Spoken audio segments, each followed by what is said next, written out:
a great lead-in to our first topic that we're going to talk about, and that is knowing when to finish a game or knowing when to stop. And for those of you who don't know the news, Stonehearth, the game I've been following this game for the last 4 or 5 years since their Kickstarter.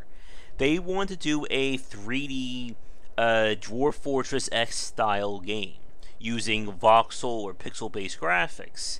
And they promote, build this whole world. It's like run your own JRPG village, stuff like that.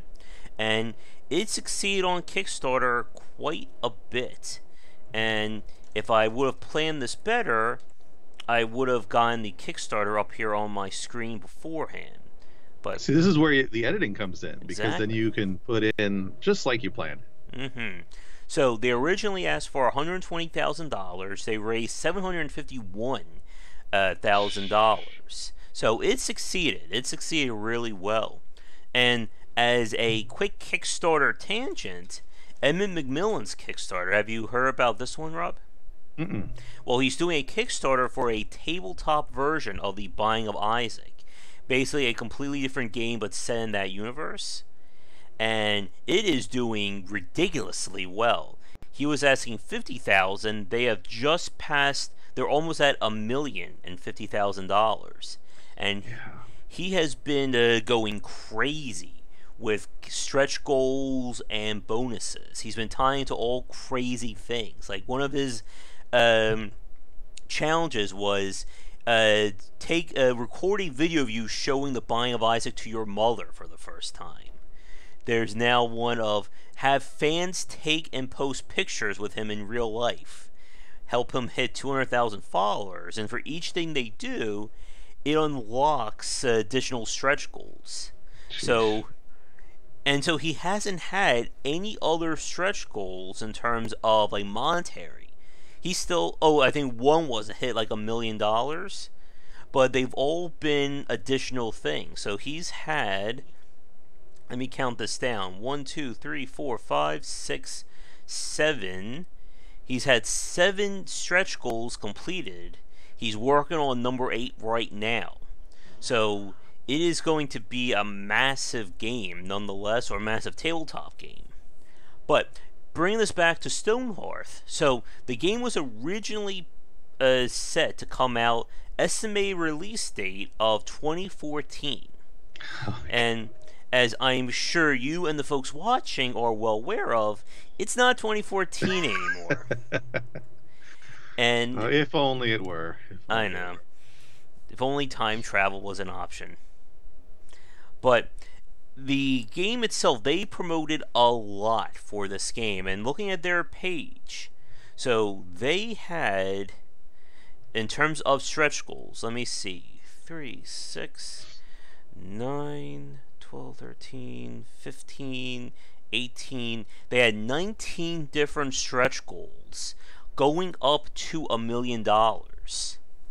And all those stretch goals, a lot of the stuff is not going to be in the game, or has been in the game yet. Stuff like a glacier biome, I don't think that's in there. Mac and a Linux port is not in there.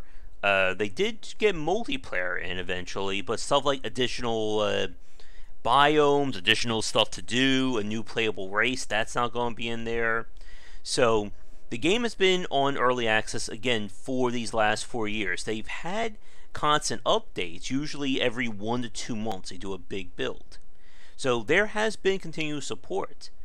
But what they've announced on their backer, in a backer post, and what they are doing on Steam is that the game has been in alpha for the last 4 years. As of the end of July, they're going to go from alpha to 1.0. They're going to basically declare the game being finished.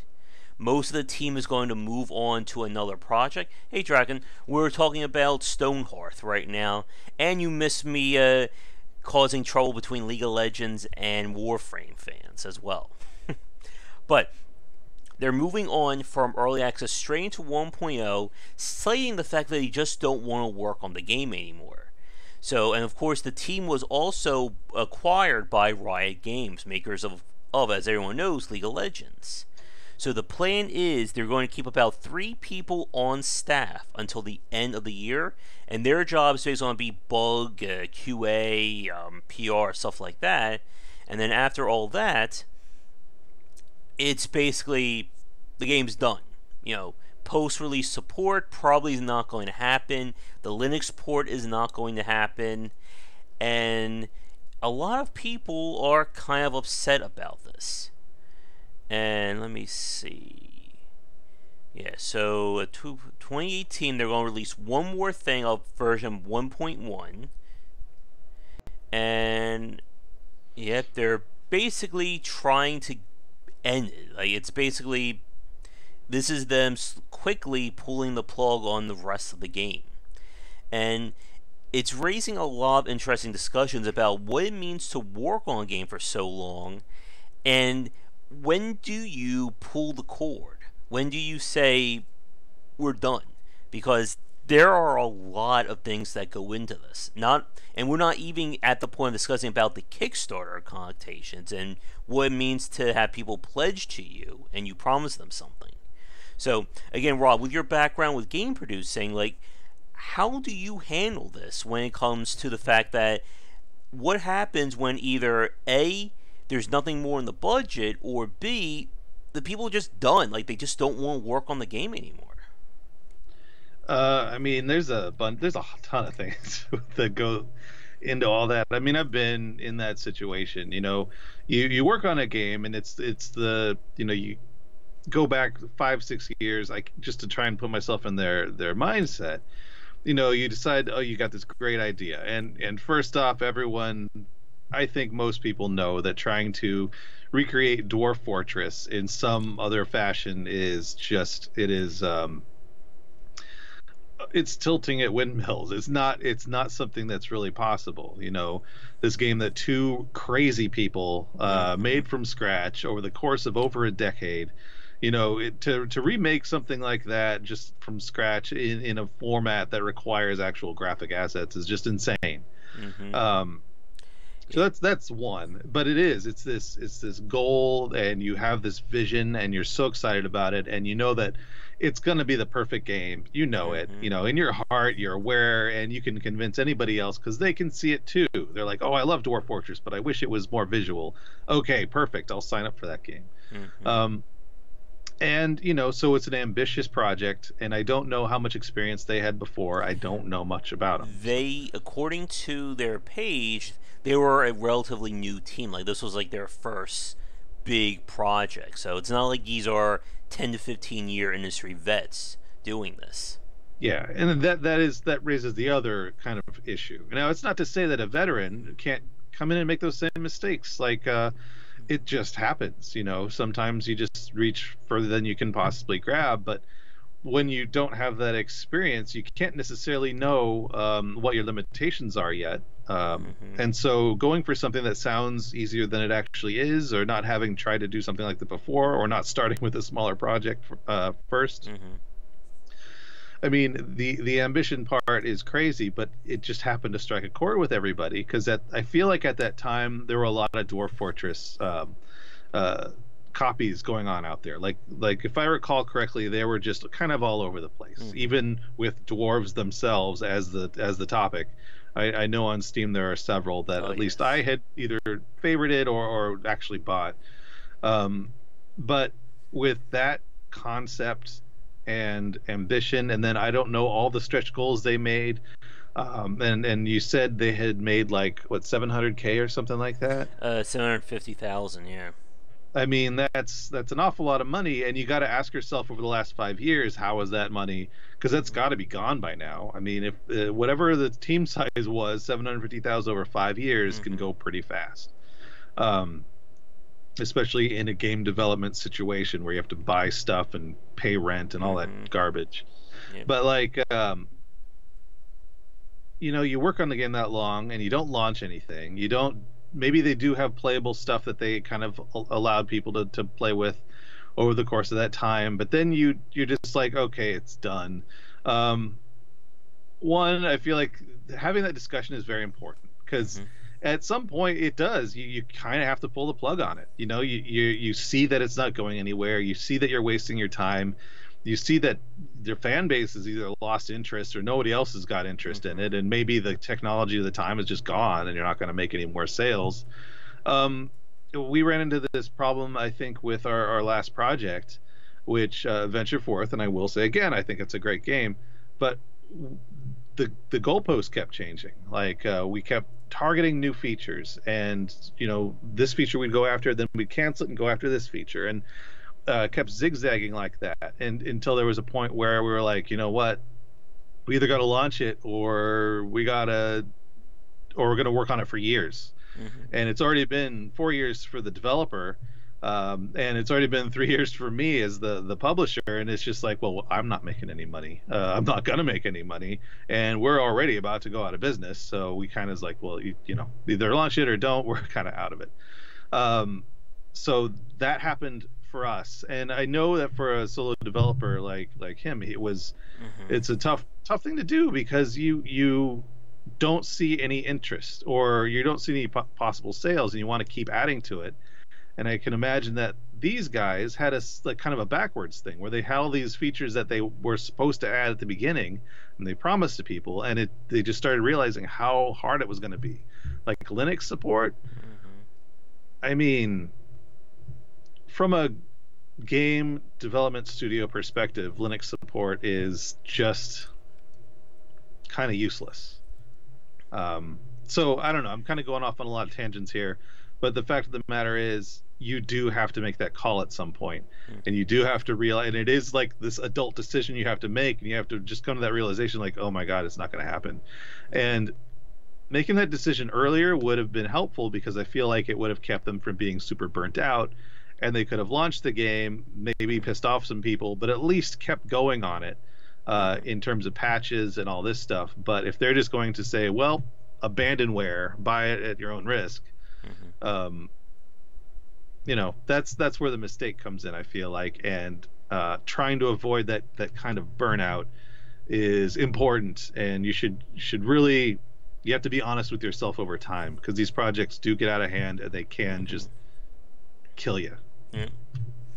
And going back to what you were saying a few minutes ago, with making a 3D Dwarf Fortress, I mean, this is not the first game to run into that problem. We've talked about Clockwork Empires, and going out of business because of it, and even Double Fine with Space-Based DF9 completely flopping on that one.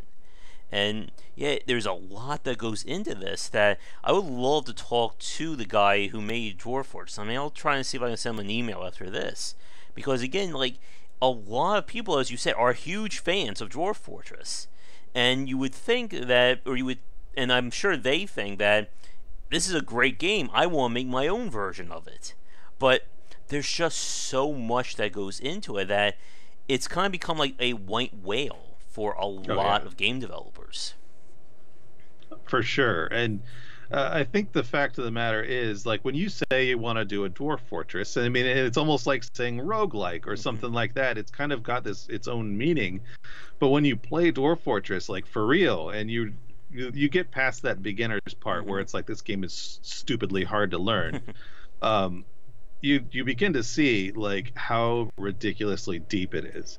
I mean, you play this ASCII game, and you're like, oh my God, it's like the original Rogue, right? It's this ASCII thing, and it feels kind of shallow. Like, you can figure it out. It's okay. I get it. It's a randomly generated world, and I go through and I find stuff. And yeah, a lot of people want to do a 3D version, but the fact of the matter is, like, the programming aspect, the game design aspect is so ridiculously deep. And the amount of assets you would need to actually accomplish a realistic vision of that game, you need a AAA studio to tackle something like that. And you need money, and you need dozens and dozens of talented people. And no studio is going to sign on to a game like that, because there's just not the market there. There's a market for Dwarf Fortress, but that's Dwarf Fortress. Like, again, you don't see people... Like, what publisher is going to say, let's compete with Dwarf Fortress?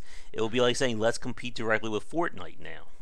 Well, kind of, but the problem is, like, Dwarf Fortress is free, and these guys, they don't want to work on any other projects anymore. Like, this is their project. It's got an infinite amount of creative license for them. So, I mean, maybe they do want to work. I think it's Zach and Tarn Adams. I mean, I Mm-hmm. only cursory knowledge of them, but Right. like, yeah, they've dedicated their lives to this project. Yeah. It's like it's like the biggest art games project out there because it's just never going to end, and it's just a ridiculous feat of engineering and ingenuity. But yeah, to try and capture that in a couple of years without any prior knowledge, and I know like that game has a lot of art mods to it. Like you can find a bunch of art mods and make it look Mm-hmm. better, and people have been very good about that. Community is very good about making it accessible. Mm-hmm. But yeah, trying to make a game from scratch and making that your milestone, your goalpost, that seems that's ambitious, and that I feel like I should take away from that because that to me is just a whole talking point, right? Mm-hmm. But like everyone has an ambitious games project they want to make, and ultimately it comes down to what you wanted this talk to be about is the burnout part and all that part. So I guess step one, avoid a hugely ambitious project, but no young person is going to do that. Mm-hmm. Everyone's got stars in their eyes. They want to make the big thing. You know, I'm no exception. Um, so it's about being realistic with yourself over time and recognizing that something is just beyond your reach and you can't do anything about it, and you got to be really upfront and honest with people the whole way through, and that includes being upfront and honest with Mm-hmm. yourself, as if you can't be honest with yourself, you're not going to be able to be honest with anybody else. But when they did come to that, at least that's an adult decision, and it sucks, and it sucks for everybody, and Mm-hmm. it's not an easy thing to admit. At least they admitted it. At least they didn't just kind of go off and leave it, you know, and Mm-hmm. just abandon it without saying anything. Yep. But you know, this is where you do salvage some of that goodwill that you've lost or that you were going to lose, is just by being upfront with people and honest and saying, hey, we reached too far. We are burnt out on this, and there's no way it's gonna happen anymore. And that's about it. Yep.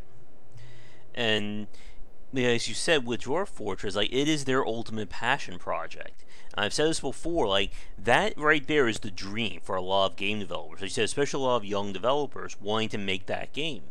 But again, that's not a company. They are not. Dwarf Fortress is not like a bread and butter. It's not a marketing tool. This is. It just so happens to make money as kind of a secondary effect. But you cannot build a company on that Dwarf Fortress model in terms of like how they're building and supporting it. I mean, and again, like as you said, it's very easy just to keep adding and adding and adding things on, and it just gets out of control like that. Yeah. And let me see here. So I'm on the Kickstarter page for Stonehearth, and I can actually run down the list here of what they've promised and what's in the game. So here are all the goals or stretch goals. So pet characters, that's going to be in there. Another faction that will be in at 1.0. The glacier biome is going to be available. It's on their latest branch. They're going to be doing the Mac. They're planning the Mac port to be at the end of December, but the Linux port again has been canceled. Having characters like pirates, ninjas, and politicians has been dropped. Now that one is that one kind of sticks out to me there, because if they discussed that and it didn't fit the thematics of the game, why did you pitch that as an original Kickstarter goal? And again, like that's one of those things you gotta be really careful about having crazy stretch goals. Like we're gonna make our game, we're gonna throw in an entirely new game system just if you give us $20,000 more. Again, like, you just gotta be really careful. An animal trainer class that's been cut. A character class called the Magma Smith that's been cut. PvP has been cut. That was one of the things that they also promised. A class called the Geomancer that's in. Elemental class enemies that has been cut. Engineer is in. Seasons or seasonal weather that's in. Co-op multiplayer is available. Festivals is available. Having alternate planes or additional places to visit that's been cut. Musical score that's in. The different kingdoms or classes you can play as that's in. and dwarves, which is another species you could play as, that's been cut as well. So, Well, that's just irony right there. yeah. So of that list, quite a bit of things that they promised have been cut. And going back to the Kickstarter page here, and so like stuff like the pirates, ninjas, and politicians, that was an early Kickstarter goal. That was only at $220,000, while dwarves, that was at $750,000, and that was one of their post-release goals. So again, that kind of stuff really hurts your goodwill when you have to reveal that to the player base. And I guess here's a question for you and for the folks listening. One of the things, again, that people said that kind of helped keep the fan base happy was the continued support and continued updates that they were putting out for the game. And I guess, like, there are people who are probably going to call them lazy and stuff like that, especially after this announcement. I guess the question is, did they do things right on that regard of keeping things updated while still having these issues? Because they've spent, and for fans of Stonehearth who follow the development of the game, you know that they spent quite a lot of time in the prototype stage with trying to get the engine and basic gameplay loop down. So, I mean, like, what do you think about this whole thing? I do. I think it comes down to, I don't think they were lying to the public. I think they were lying to themselves in terms of, and again, this is me just how people work, right? You know, you have these ambitions and goals, and I got a real quick aside, that pirates and ninjas and politicians thing. It sounds like I won't call it buzzwords, but you know, when pirates and ninjas are kind of like a popular thing to want to put. I'm surprised zombies didn't make it in there.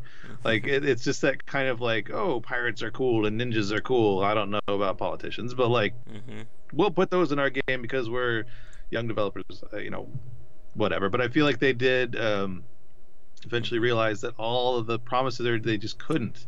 And I think they knew a little bit the whole time that this was really going to be hard. And laziness is not. I don't put that out there. The fact that you even get a Kickstarter to launch and that you're actually working on the game for this long, it's possible that they misappropriated their funds, like they didn't understand where the money could go, because it sounds like they had to hire a musician to finish the music, which they did, and that should have been pretty quick and relatively cheap, but I don't know how they went about it. Going with what a girl just said, the jump from alpha to 1.0 is weird. Yes, it is. It's I could have called it beta. Yes, correct. And boy, it's managing your fans, and I feel like there's a little anger and frustration as well in that kind of a decision to go from alpha to 1.0. It is showcasing how frustrated they are with the project and maybe even themselves and how life as a whole is going. And you know, the project is probably just a poison at this point to that group, and dropping it is just easier than trying to fix it, and if it's even fixable at this point. But yeah, I don't think they were lying to them. I don't think they were lying to the public. I think they were lying to themselves, and I think it just got out of hand. And now it's, if it's fixable, it's not an easy fix. It's more of a personality fix, like amongst the team. I assume that there's some bad blood right now, and getting all that stuff together, maybe one person can keep the project going. But like, yeah, it just sounds like this project was doomed for a long time, and they finally are realizing it. And it just sucks. Like, it just sounds like a train wreck suckage situation that they've got to figure out how to deal with Fallout right now. Yeah. And there are a lot of people saying that they're abandoning the game too. And again, this is that we've talked about this before, that perception of the work that goes into a video game, that the consumer doesn't care how long you spend on a game, whether it's 2 months, 20 years, or anything in between. They just see whatever the state of the product is. And this is a tough one, because again, they've been working on this game for 4 years now. They've put out constant updates, but it's not what they promised. So again, you have people again who are supporting them, saying they didn't abandon it, or you know, they worked on it, And the other people saying, oh, but look at this list of things that they're cutting or they're not even going to continue working on it. So again, it's just not a good situation all around. Yeah, no, it is absolutely not. I mean, when you take someone's money and you have this little contract with them, it's an Mm-hmm. unspoken one that says you're going to give something in return. Yep. And the funny thing about Kickstarter is the thing that you're going to get a give in return is written out in text for everyone to see forever. Mm-hmm. As long as Kickstarter is available, as long as the internet is around, you can see what they promised and did not deliver on. And it's fine to release something that you did not deliver on a few things, and it sucks, but at least you got it out there, and at least it's there. But like, there are a bunch of landmines that I heard in that list, like the Linux one in particular. That is an idealistic thing to promise. It gets you hardly any audience, and Mm-hmm. it is ridiculously hard to do and maintain. Um, so just don't, for people in the future, don't promise that. Do it, and it's a pleasant surprise, and you get some additional audience. And Mm-hmm. the Linux people are dedicated and will, you know, announce your game from the top of the hill. But like, they will need to rebrand themselves after this, I believe so. Mm-hmm. But yeah, it's like, don't promise things like that. Don't promise stupid things. I don't mean to say stupid things. I don't mean it like that. I mean, just keep your promises. Like, if you have a design document and it lists properly, like everything you want and how it's all going to get done, like an actual project document, well, then you can promise that stuff. But if you're just listing stuff that you think you might be able to put in later, like, I don't know what they considered Linux to be or why they wanted to do that. I assumed if you're going to do that, you already had it done. Like, you already had it done. You were working in a Linux environment, and that's why you're going to have one. But like, it's just the fact that they're releasing a Mac one is surprising, and then they're not going to release a Linux one at the same time. That's a little odd. Um, but I don't know. I feel like I'm just repeating the same thing over and over again. I'm glad they came out and did it, because they could have just kept this thing dragging for years. Yep. And like you said, and like as we talked about, I'm sure the game earned a lot of money, not only through the Kickstarter, but being on early access. But at some point, though, you're just constant. It's the Sisyphus. You're just pushing that rock up the hill, until the end of time. And at what point do you just say, "I'm done with this"? And and Sorry. And again, I think it goes back to the developers themselves and being able to understand how to properly manage these things out. Because it's very rare to see games take over 3 to 4 years of development to make. And again, usually when that happens, it's not because everything went swimmingly. Again, like a classic example from like a few years ago would be Owlboy, the game that took 10 years to be made. And they Right. talk about having those troubles and having to change the scope and, alter how much they worked on that game. Yeah. And I wanted to look this up very quickly. When did Cuphead start development? Because, again, that was another game that took quite a bit to come out. So, it was released in 2017. Let's see. Okay, it was started. They started developing in 2010. It was first revealed in 2014, and then they did the whole expanding on things there. And again, like, this is one of the tough things to talk about when it comes to the game industry. That people love winners. They love when they hear these stories of a developer who remortgaged their house and spent 10 plus years or 5 to 10 years on a single game to have it be a critically acclaimed project. And as we talked about earlier, that I think creates that passion in a lot of young developers' eyes to say, I'm going to work on this game for the next 6 years of my life. It's going to be my magnum opus. I have it all planned out. I know exactly what's going to happen. And then it doesn't. But Mm. then, of course, you'll hear stories of the people who it did work out for. Again, like Cuphead, like Prison Architect, and even, again, like Dwarf Fortress. Even though Dwarf Fortress is not a viable financial model, it still is a dream game for a lot of fans and for a lot of developers. Yeah.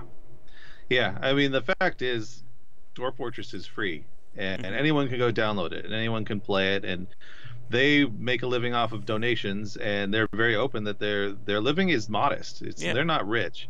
And I just looked at, like, I had to go and double check, like, in terms of the oh my god, it's $25. Sorry. Mm-hmm. I was looking at the amount of reviews, because the amount of reviews does suggest, though not accurately, and I wish Steam Spy was here, um, the number of sales. Mm-hmm.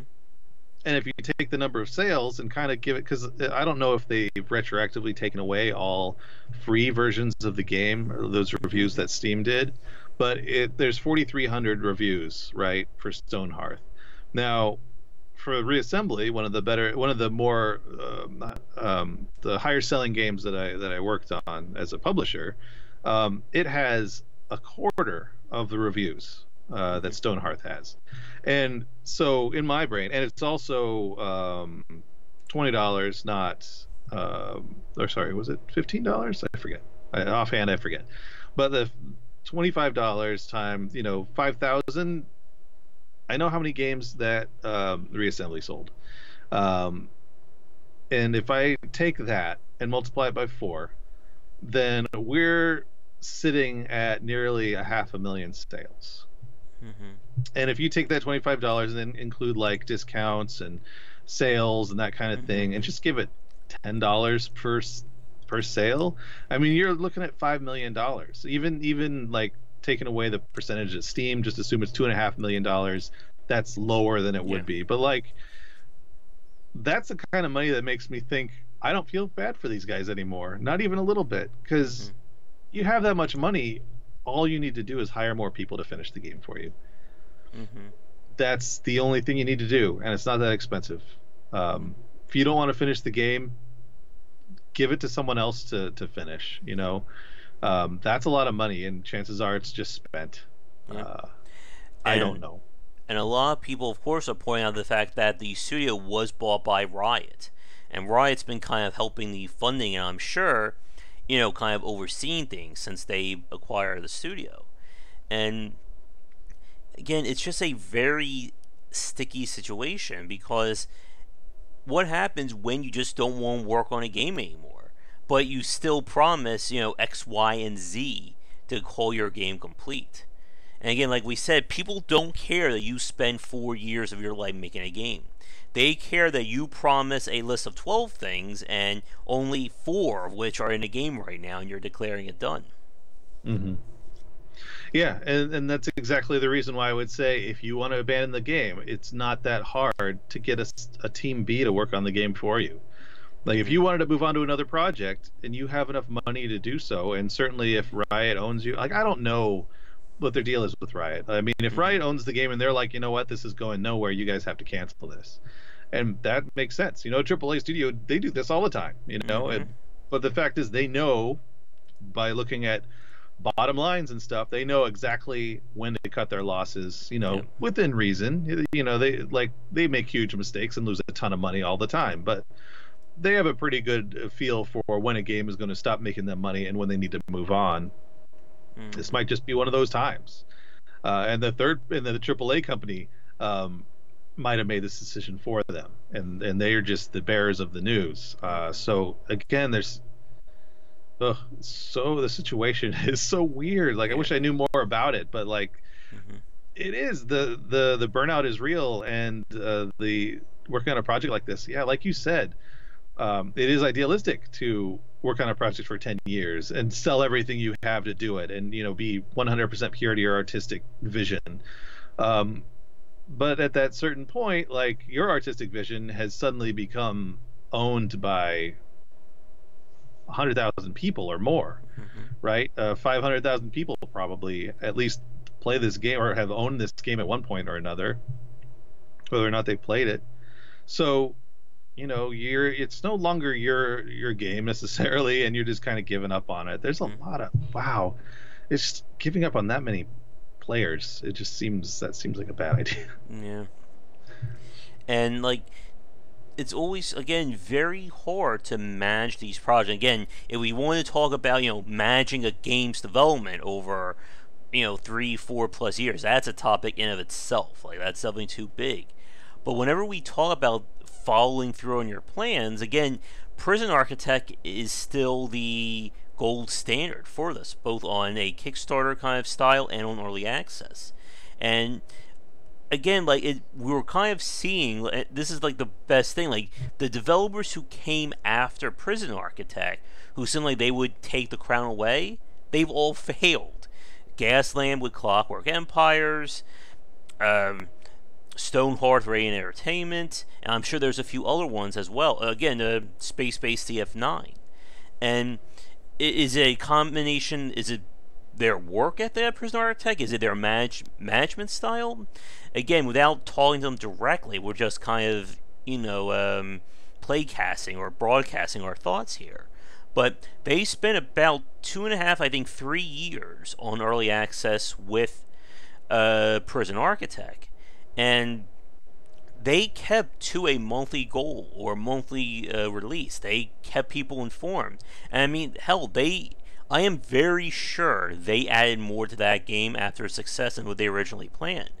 But it never felt like they were just going, out on a tangent. Like, they never had, like, a pirate ninja politician kind of goal or release.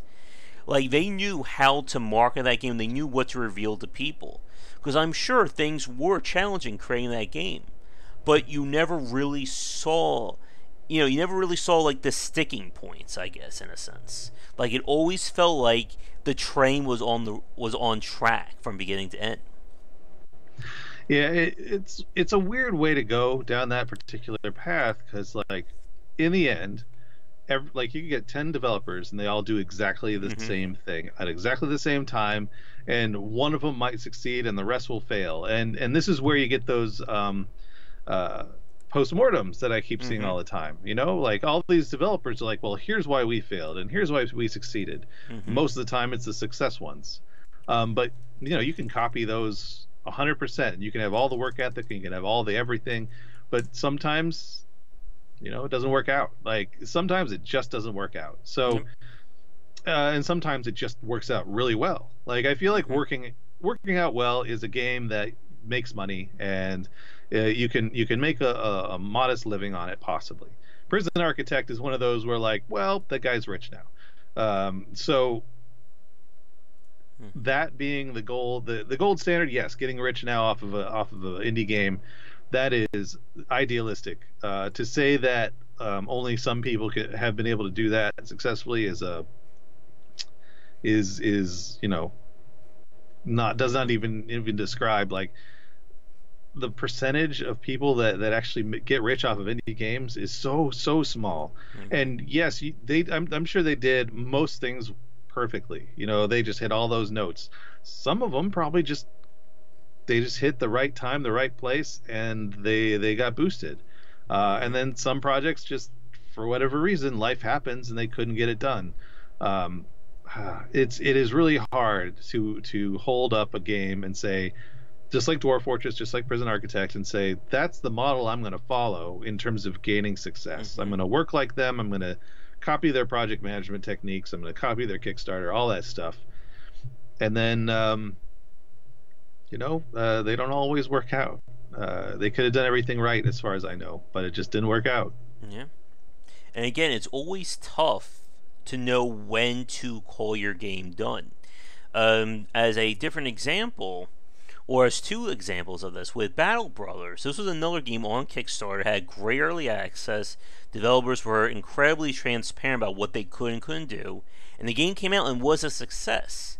But the people wanted more stuff, and they were just like, no, we put in what we wanted, and anything else is just going to be, we're getting to that burnout point. And again, this is that point, or this is a different example than Stonehearth, because with Stonehearth, they didn't have a, quote-unquote, finished game. But with this, like, the game is done. Like, Battle Brothers hit 1.0, they put in what they wanted, and people wanted more out of it. And at this point, like, I guess here's a question for you, and we'll probably begin to wrap this up in the next few minutes and go on to a next topic, or wrap up the cast. But is it considered standard to expect developers to work on a game post-launch? And again, I'm not talking about bug fixes and stuff like that. I'm talking about saying your game is done, now make more of it. I feel like these days it's become the standard. Mm-hmm. Certainly, a lot of developers, they'll finish their project, and if the money keeps pouring in, it makes sense to Mm-hmm. keep working on that, because as long as you're making money and you can make a living off of that game, Mm-hmm. and if you just keep working on it, then yeah, that's your business. So you got to follow what the business goes. If you're doing artistic stuff, if you want to be the game, like the true game designer who just comes up with their own visions and all that stuff, well, then you take the Battle Brothers thing and say, well, this one's done, okay, and I'm moving on to the next one. That's just how it's going to work.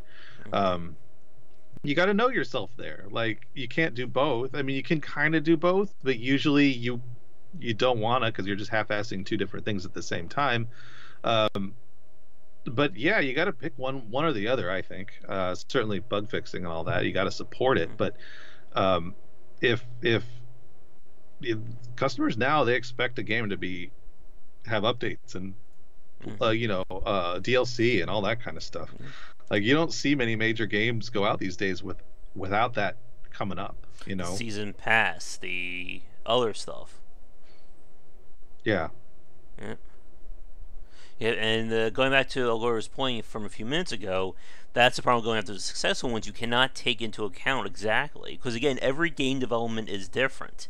You may think that, oh, I'm just going to create a dwarf. Going back to Dwarf Fortress, for instance, no studio in their right mind would copy Dwarf Fortress's financial model.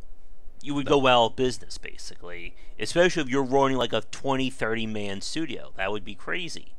But you think, oh, this is Dwarf Fortress's gameplay. Let me just copy that, and we'll make a best-selling game.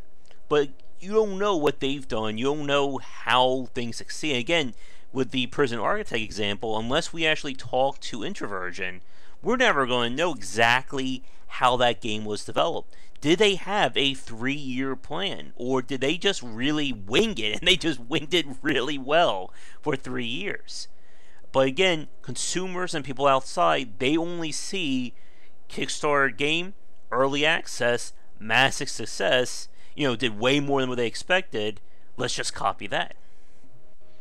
Yeah, and there's some projects, like, and this is where the Stonehearth game um, brings up problems, is because you don't know when a studio runs into issues, like when there's money issues. Mm-hmm. They don't have any money, and everyone's kind of frustrated because there's no money coming out of a project, and I have been there. Yeah. Everyone's frustrated. No one knows why. No one knows what to do. Everyone's tried everything. Then you have a studio that does a Kickstarter that's successful times 10, and now you have too much money, and you Oh don't know yeah. how to use the money. So we've talked about that a few Oh times, yes. and like, the circumstances are so different, and the personality conflicts and all that stuff. Money seems to change everything, whether there be none or too Mm-hmm. much. Yep. I feel like having just the right amount doesn't really have that many conflicts. Yep. But that's a part of Prison Architect you may never hear. Like, you may never hear the dirty laundry that happened behind the scenes. They just happen to be able to get it done. Oh Here, yeah. you may never know the dirty laundry, but there probably a lot that just caused it to not get done. And I'm Mm-hmm. sure any number of successful projects, there's probably a lot of things that happened that were threatening it to stop, or they had to push through adversity. Mm-hmm. And those are the stories I would like to hear. Oh yes. Now, for the Dwarf Fortress thing, the thing that gets me is, like, they didn't expect to make money on that. They did it as a Yeah. passion project. They didn't go to a Kickstarter. They just Mm-hmm. made it. And I played it way back in the day, and I was like, oh, this is very cool. And then it opened my eyes as I played it longer, how deep it was. And now it's Yep. 10 years later. Like, how do you what part of Dwarf Fortress are you aiming for? The early days or the nowadays? It's the same thing we talked about with the MMO market as well. That everyone saw World of Warcraft and said, I'm just going to copy World of Warcraft. But, like you just said, Rob, like, what part of World of Warcraft are you copying? Are you copying launch? Because if you do that, you're not going to compete with them. Are you going to copy World of Warcraft with 5+ years of expansion on top of their original development? Well, I hope you got a lot of money there and, several dozen people ready to work on that. And again, it's very hard to know just what happens. You said there's not enough stories about when things go wrong. Everybody, like we said earlier, everybody loves the winner. They love the underdog story. They don't want to hear when that underdog gambled 6 years of their life and the game crashed and now they lost their house. And I've seen developers have to have those hard talks. Again, I've spoken to Chris Parks several times with Arkin, and there were a few cases where he talked about closing that studio, like they were going to go bankrupt. And again, even with the success of AI Wars, and most people don't hear those stories. And hi, Daniel, thanks for coming on. When we spoke, that game Destiny, it sounded like a really great game, and the studio went bankrupt, and now the game is owned by the bank, and that developer, the lead designer, is basically he's blacklisted in China now because of running out of money there. And that was not what I was expecting to find out when I loaded that game up for a Saturday night grab bag. And the game can't be bought anymore because it's now owned by the bank. They foreclosed on the studio. And it's and most people will only hear about, but Call of Duty brought in, 10 million or more copies sold. Or, hey, isn't it great that Mario Odyssey sold really well? Again, it's just that you only hear about one side of things. Yeah, and it is interesting working for a variety of different company types, whether it be super startup, which I've worked on a few of those, or the super AAA, top-notch, top-tier production studio.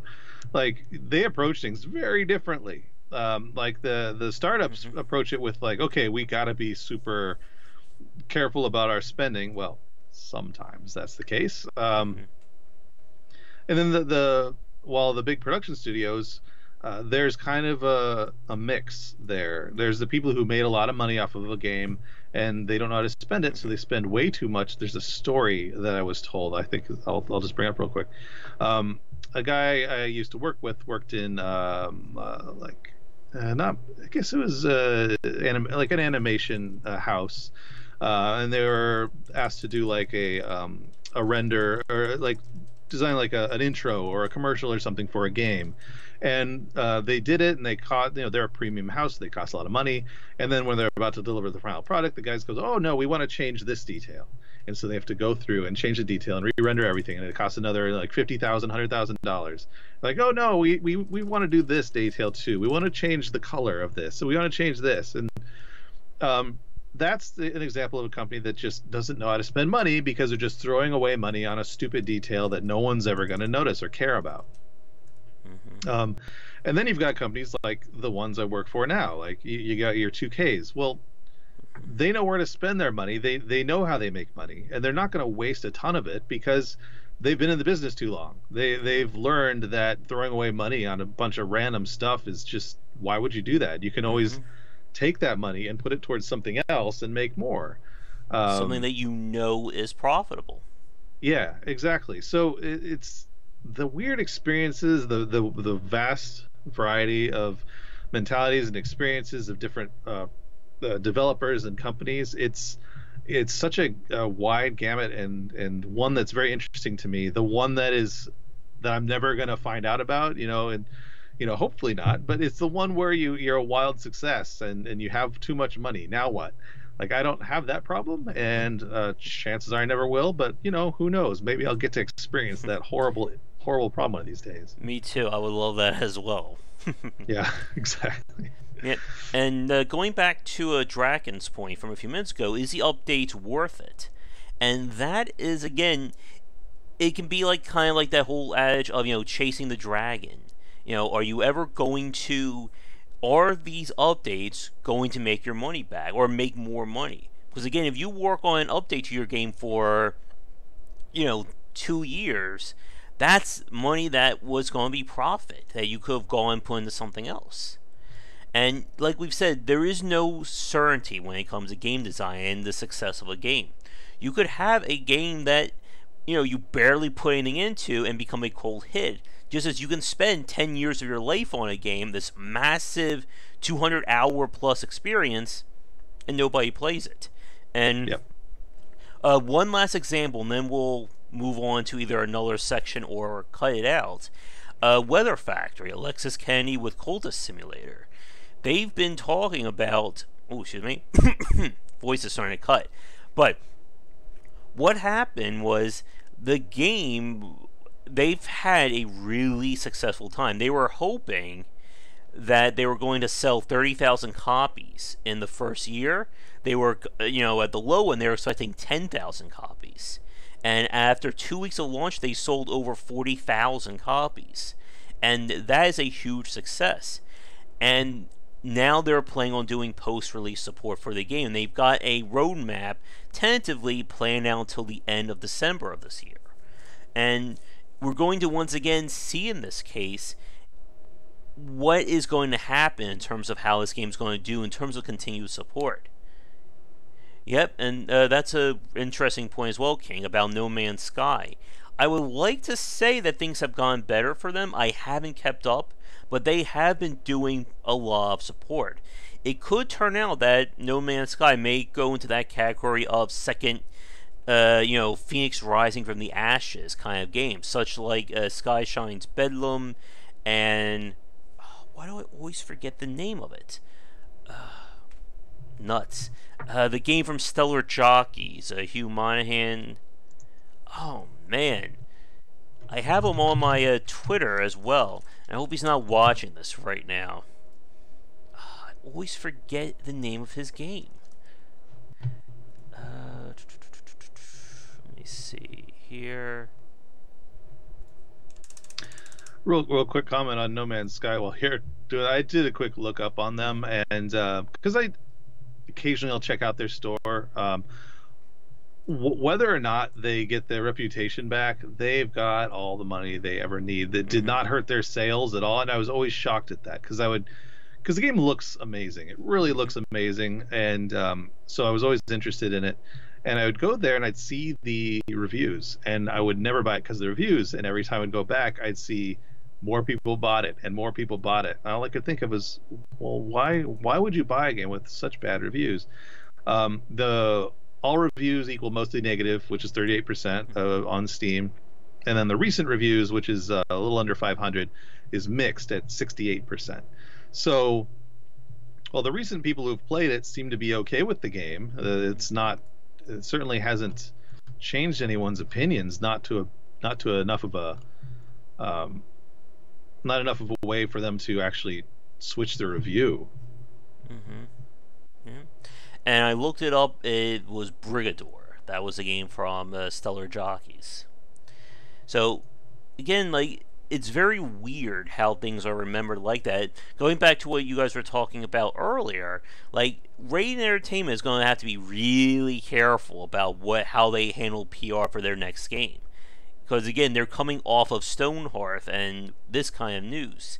With Double Fine, again, it's just very weird how some developers get that kind of shield to these issues. Yeah. But I think with that, again, we could probably sit here and talk for another hour on this topic. But let's do our little fun segment. We'll bring some levity here. And then we'll see if there's anything else to talk about, or we may just wrap it up. We'll see what happens. But I guess while I'm pulling things up, do you have any final thoughts on this whole issue of knowing, when to stop working on a game?